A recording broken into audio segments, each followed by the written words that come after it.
Welcome everybody to the fastest growing MMA combat sports podcast in the world. You've landed on the First Strike podcast. I am your host and I go by the Marathon Don. Here in the First Strike podcast, we strike first and we talk later. And today we're recapping UFC 315. And of course, I'm going to take a moment to give my feedback on the main event of WWE Backlash, where John Cena defeated Randy Orton to retain the WWE Undisputed Championship. With so much to talk about but so little time, let's get right into it. And to me, one of the biggest notable events of the evening was Jose Aldo retiring. Overall, I feel like the card was a little bit of a snoozer. It wasn't really a stacked card, but in my opinion, sometimes when you don't have those back-to-back bangers or those big stars, it ends up being one of the best cards. Like, the card was severely underrated. I get it. They didn't have the most marketable fighters on the card. However, I do think that there were some fights that stood out, and they thoroughly delivered. So with Jose Aldo, he went up against a gentleman named Zahabi, who looks like Ariel Helwani. So everyone was cheering Ariel, and he literally looks like Ariel Helwani. So that was such a fun, that's such a funny thing. But I'm not a fan of the matchmaking. I think Jose Aldo, he's a legend. He's a legacy fighter, a real OG that has dedicated his life to the sport. We're talking about someone that revolutionized the weight classes under the 155 pounds. From WEC coming into UFC, and because of his legacy and the career that he built, I don't think that the UFC has been doing him any favors in his last recent fights. I felt like he deserved bigger, more legacy fighters. I would have loved to see him go up against a Cody Garbrandt. I would have loved to see Jose Aldo go up against Dominic Cruz.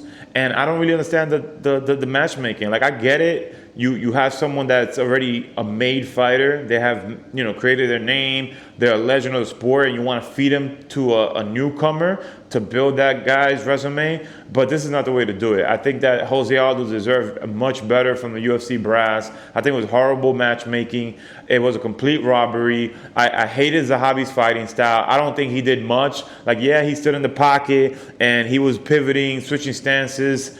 When I look at the fight, the first round was all Jose Aldo. He pressed to action. He was landing some brutal body shots. And Zahabi, to me, it looked like he was blocking a little bit and he was getting his strikes together, but I don't think he did anything notable in the first round. So that clearly went to Jose Aldo. The second round, it did seem like Jose Aldo slowed down just a little bit, and Zahabi started landing some elbows, particularly against the cage. But for the most part, I don't think that he had the level of activity that I would expect for someone that's fighting a legend that really wants to win. He didn't look like he was there to win. He looked like he was there to try to earn points and sneak a decision. Jose Aldo is a fighter's fighter. He was there to fight. And Zahabi in the second round, to me, he wasn't fighting. Like, it was okay. He had a little bit of activity. He got Jose Aldo's timing down. I do think that one thing he did very well was he continued to switch stances.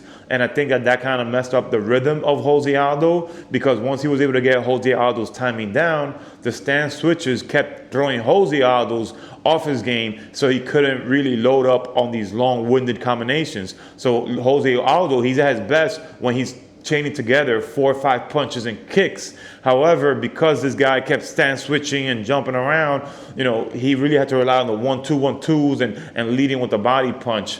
One thing that was completely absent from round 1 and round 2 that I don't really understand it. Maybe it's an age thing. Maybe he has an injury that we don't know about.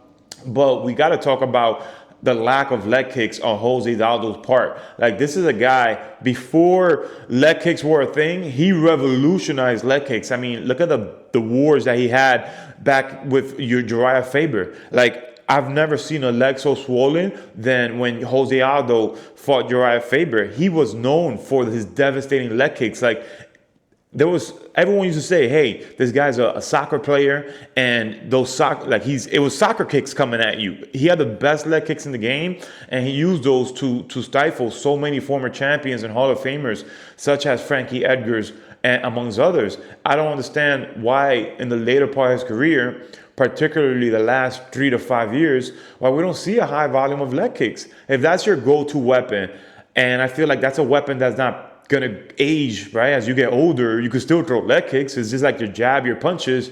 I don't really understand why we didn't see a high volume leg kicks. especially against someone like a Zahabi, who's not really known as a grappler. He didn't really initiate a lot of grappling exchanges, so I felt like this was a perfect matchup for him to just unleash and literally spam leg kicks. I don't get it, but maybe it's something that we don't know about. Maybe it's a leg injury, or maybe it just, it's father time and it really taxes his cardio to do so.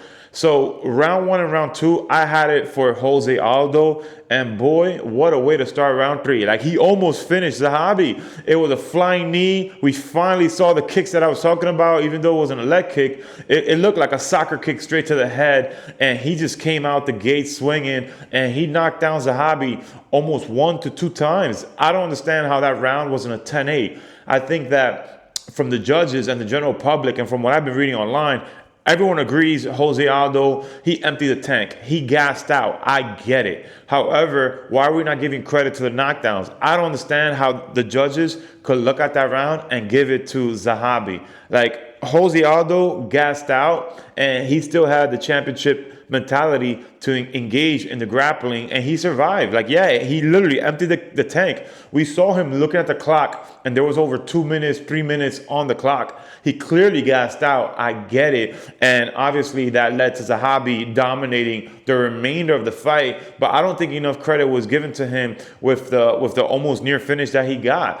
At the end, the judges decided to give it to Zahabi. They gave him round 2 and 3. I completely disagree with. I think it's a robbery. Even though he landed some elbows at the end of the fight, I don't think that at any point Jose Aldo looked in danger of being finished.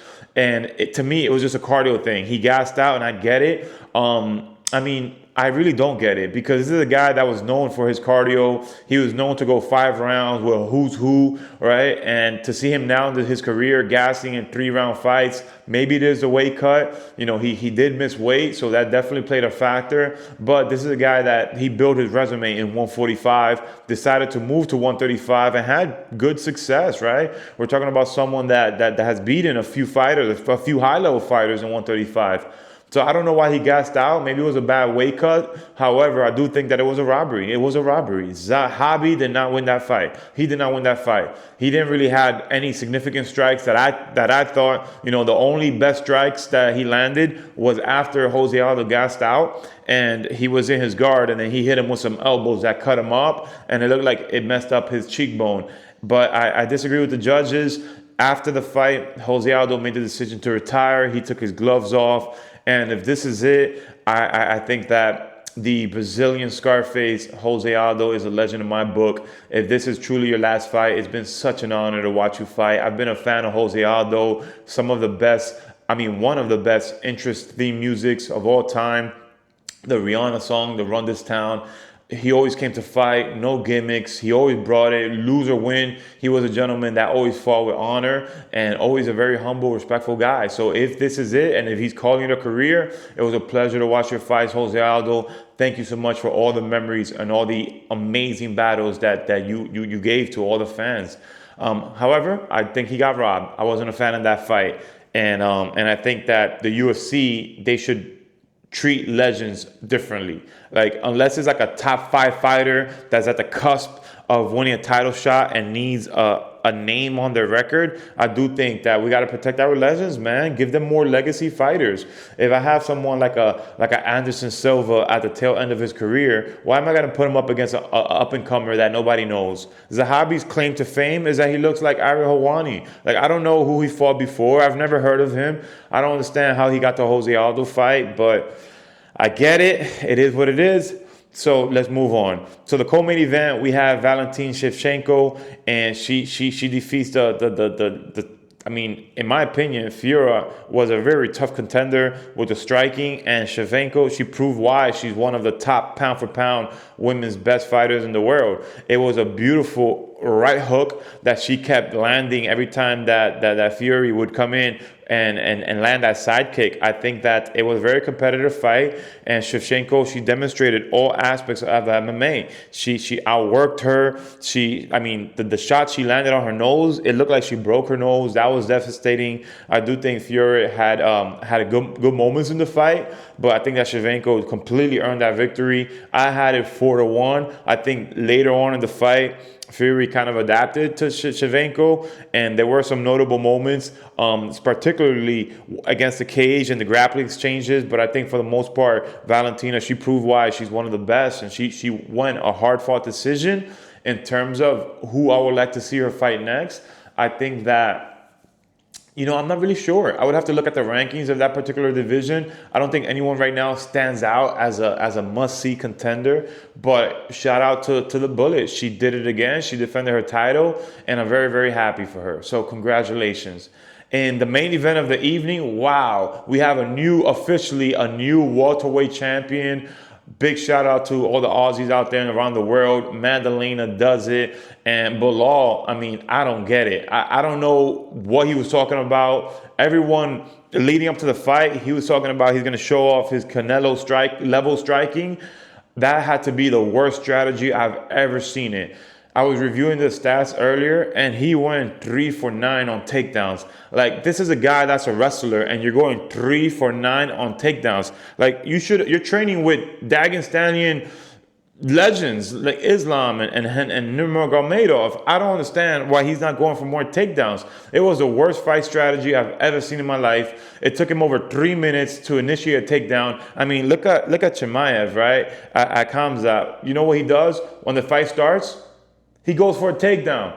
Belal, I don't understand it. I understand that maybe you wanted to display your striking and you want to entertain the fans more, but you're already the champion. You don't have to entertain nobody. All you got to do is retain your title and continue to build your legacy. Why are you striking with a guy that's known for his striking? That to me makes no sense. I don't understand. Where was the fighter that grappled and totally wore down Leon Edwards? Where was the fighter that used his grappling to pressure Sean Brady against the wall and use his grappling to set up his striking?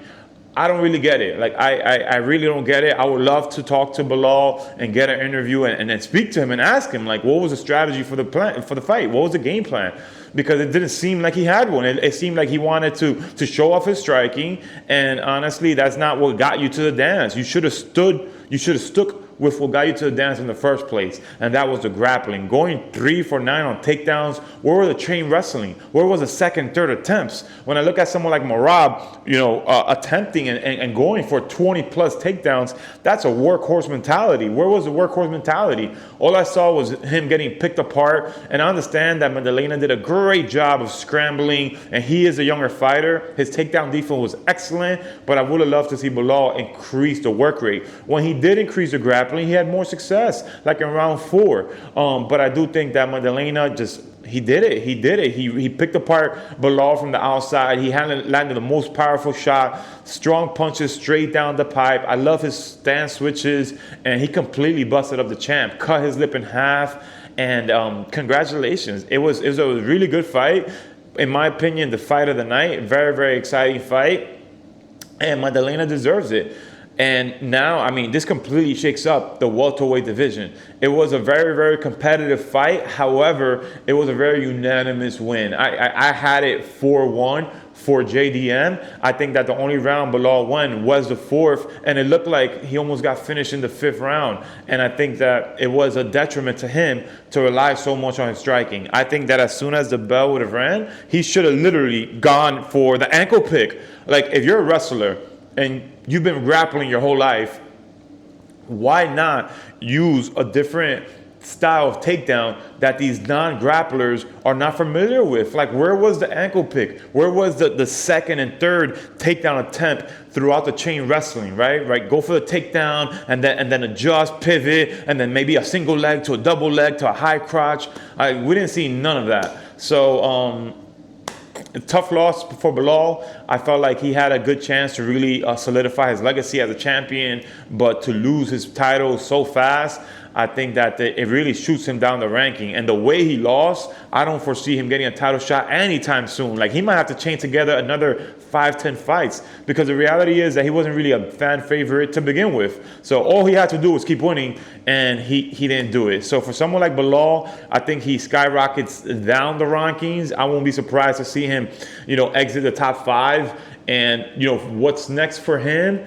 I don't know, man. He fought a lot of tough guys on his way to the title. So it almost seems like he fought everybody in the division. I'm trying to think who might be a good fight. Maybe like an Ian Gary, right? That would be interesting because Ian Gary's still like one away from a championship title fight. So that would be very, very interesting for me. So maybe that's a fight to make. In terms of JDM, so there's rumors that International Fight Week, the mega fight between Islam and Topuria was dependent on this fight. And the rumors are that, honestly, they might not even be rumors because Dana White basically confirmed it. And the way it goes is that if JDM would win, then Islam's going to move up in weight to fight for the welterweight championship. And I don't want to see that. I don't think that's a great fight. I feel like JDM, he just won the title. It kind of reminds me of when George St. Pierre fought Michael Bisping, and Michael Bisping had, he didn't really solidify himself as middleweight champion before he immediately lost to GSP. I think JDM, like, he just won the title. So for him to fight again against a lightweight in 2 months, I don't think that makes sense. I think he still has a lot more work to do. I would love to see JDM against Usman. I would love to see JDM against Leon Edwards, against Sean Brady. I think there's so many top contenders in 170. Is a packed weight class. I mentioned Ian Gary before. That would be a fantastic fight. So I do think that there's a lot of work for him to do before he gets himself in a position to have these super fights. Like, unlike Belal, he didn't fight everybody on his way to the title. So I would love to see these fighters clean up their divisions before we're even talking about super fights. That's not the case with Islam. Islam did clean out his division. I think that because Topuria vacated the title, that's a super fight. Like, Topuria cleared out his division to some extent. Islam cleared out his division. And I get that he wants a second title, but why not fight the BMF, right? Like, that's what they should do. Instead of bringing out the BMF title for Max Holloway, Dustin Poirier, Max Holloway just got knocked out. They should have the BMF title on the line. If Islam wants to earn another strap, why not have Topuria bring up that BMF, right? And you could have the BMF and the lightweight title on the line. That's what you need to do, UFC. That's exactly what you need to do. Please do not ruin the super fight between Ilia Topuria versus Islam by throwing JDM to the mix. Like, Charles Oliveira is a legend. I want to see Charles Oliveira fight Patty. I don't want to see Charles Oliveira fight Topuria. I don't think that fight makes sense. Stylistically, it's not something that I want to see right now. It doesn't really make sense, right? Why would the 145-pounder vacate his title to fight a top fiver in lightweight? Like, it should be champion versus champion. And if Islam really wants to win another title, then throw in the BMF. That truly is what makes sense. But overall, a very snoozer of a card, honestly. I think that JDM, a very well-earned victory. But overall, the card, I think the general consensus was that it was a snoozer. And, big shout out to UFC for putting on a doubleheader and, in my opinion, a triple header. There was another notable loss on the card, which was Grasso. She lost a decision. But I think other than that, there wasn't really any big moments that are going to create a lasting impression. So moving forward, those are the fights that I want to see. I want to see JDM defend his title. I want to see Belal, fight an up-and-comer. And I want to hold on to Islam versus Topuria, right? So that's my assessment, and that completes my UFC 315 recap. But I'd be remiss if I don't talk about the main event of the other notable event of the evening, which was WWE Backlash. And here we are in the middle of the John Cena farewell tour, and he goes up against, if not one of his biggest rivals of all time, if not the biggest, which is Randy Orton. And I thought it was a fantastic matchup. It's clear that both men have slowed down. It was very fun to me to see the pivot coming off of WrestleMania and the spotlight moving away from Cody Rhodes and moving to Randy Orton. That was cool. It reminded me of back in the day where the champion would constantly have new storylines instead of just rematching the person with different stipulations. I love seeing that. I love seeing John Cena defeat Randy Orton and then move on. There's no reason to do a rematch with a different stipulation. Back in the day, you'd have a title match, and then next thing you know, the following month they're doing a steel cage, and then an Extreme Rules match, and then they'll literally like drag it out 3-4 months when you don't have to. In the sport of pro wrestling, a win is a win, and once you win and you defeat that person should have to earn it back again. So I love seeing the pivot from Cody Rhodes to Randy Orton, building up to the storyline. The RKOs out of nowhere just kept coming. And to me, that was a good indication that John Cena might retain, because leading up to the match, I don't think John Cena, had any dominant moments against Randy Orton. Like, in terms of the storylines, like he just kept getting one up the entire time. RKOs every single week. So to me, anytime you see a wrestler losing so much prior, that's a good indication that they're going to win the big one, right? It's a good way to get back. So he did get his get back. I thought it was a fantastic matchup. It's clear they both slowed down a little bit. I think John Cena more than Randy Orton. He didn't take as much bumps as he used to, but I do think that their development as pro wrestlers and the way that they're so good at what they do, that even like the headlocks and the positioning, the clotheslines, they look so impactful. So I love seeing the table spot. It was so funny how Randy Orton, he did the attitude adjustment to John Cena. The table didn't even break. And then they go ahead and get a wooden table and then do it again. Like, I love that moment. And what about the RKO fest to everybody, right? When all the backstage managers come because the referee's down, and then he's just RKOing everybody. I thought it was a great matchup. I gave it a 9 out of 10, given their current abilities, given where they are in their careers right now. I thought it was perfect. It was a perfect display of both of them. They both got to display their arsenals. It was RKOs left and right, attitude adjustment left and right. The spot with R-Truth, I thought it was fun. It was funny. And the way that John Cena did it with the classic low blow, you can't ask for more than that at this point. He's a complete heel, but at the same time, he's kind of like over the top. It's almost like a cartoon heel. So I do think it was a great match. There was moments that it was a little slow, particularly in the beginning, but once it built momentum and it got going, it culminated and it climaxed in a great finish. I love seeing it. I'm happy John Cena retained, and I can't wait to see who he fights next on his farewell tour. What I would love to see is him continue, like every pay-per-view. If he wins and defends the title, keep fighting someone new. So who's next in line, right? Like, why not have him revisit CM Punk next? CM Punk coming off that WrestleMania loss, maybe he takes on someone and earns that victory. Or what about maybe John Cena versus Seth Rollins, right? Seth Rollins, now he got Paul Heyman, he got Braun Breaker. He was the winner of the triple threat, which puts him in a high contendership spot. Why not have a heel versus heel matchup? That would be very interesting to me. So overall, I thought that Backlash was pretty cool, and the main event was fantastic. I can't wait to see what they do from here. For someone like Randy Orton, his marketability does not take any hits as a result of his loss. I think he was well presented well. He was protected. The RKOs landed to everybody, and the low blow really protected him in the loss. So he was definitely covered there. For someone like John Cena, he's still a champion, and I can't wait to see what happens next. So there you have it, folks. I'm the Marathon Don. That's my recap and my analysis of the top 3 fights in UFC 315 and the main event of WWE Backlash.